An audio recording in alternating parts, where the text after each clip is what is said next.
असं आहे की ती ऑडिओ क्लिप काल रात्री प्रसारमाध्यमांवर व्हायरल झालेली होती, कोणीतरी मला पाठवली.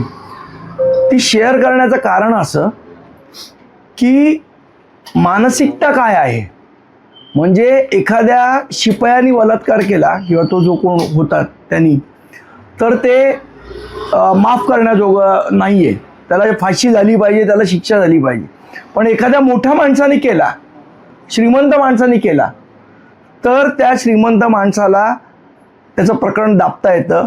असे 2 कायदे या राज्यात आहेत का? तुमची मानसिकता काय आहे? बरं, मला मान्य आहे की ही ऑडिओ क्लिप जुनी असण्याची शक्यता आहे, कारण त्याच्यामध्ये प्रफुल्ल पटेल साहेबांचं नाव घेतलं आहे, पवार साहेबांचं नाव घेतलं आहे आणि टी सिरीजच्या मालकाचं नाव आहे. मुळात हे प्रकरण खूप गंभीर आहे. हा मल्लिकार्जुन पुजारी ज्याचं नाव घेतलं गेलेलं आहे त्या ऑडिओ क्लिपमध्ये, हा मल्लिकार्जुन पुजारी कोण आहे? तो NCPचा कार्यकर्ता आहे का? असेल तर त्याची चौकशी पोलिसांनी केली पाहिजे.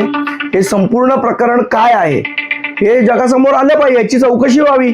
बरं, असंही माझं म्हणणं नाही की ती ऑडिओ क्लिप खरीच आहे किंवा खोटी आहे किंवा काय, याची पूर्णपणे पडताळणी ही पोलिसांनी केली पाहिजे.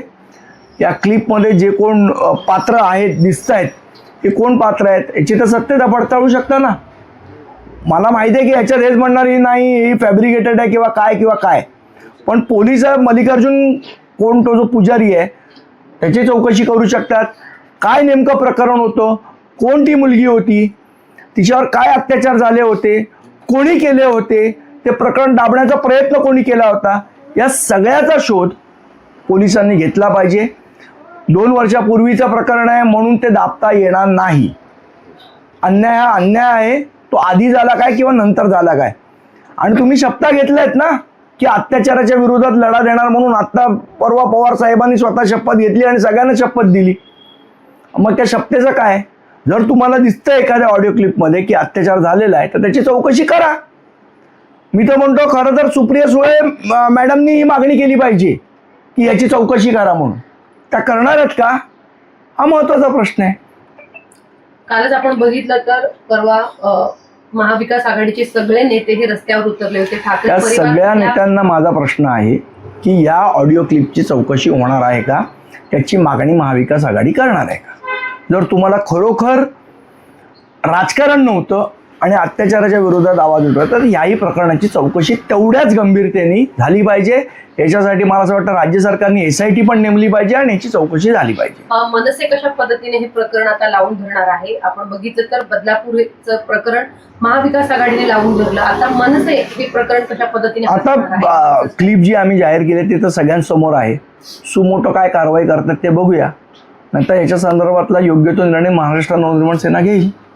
काल पंतप्रधान नरेंद्र मोदी महाराष्ट्र दौऱ्यावरती होते. त्यांनी सुद्धा म्हटलं की महिलांवरील अत्याचाराच्या सरकारच्या पाठीशी असेल आणि योग्य कारवाई करण्यात येईल. मात्र कुठेतरी हे सरकार कारवाई करण्यातच कमी पडतंय का? बघा, ही ऑडिओ क्लिप खरी असेल तर ही धक्कादायक आहे.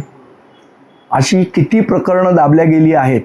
मला वाटतं परवा सन्मान्य राजसाहेबांनी जो क्राईम रेकॉर्ड सांगितला, ही तर नोंद झालेली प्रकरण आहे.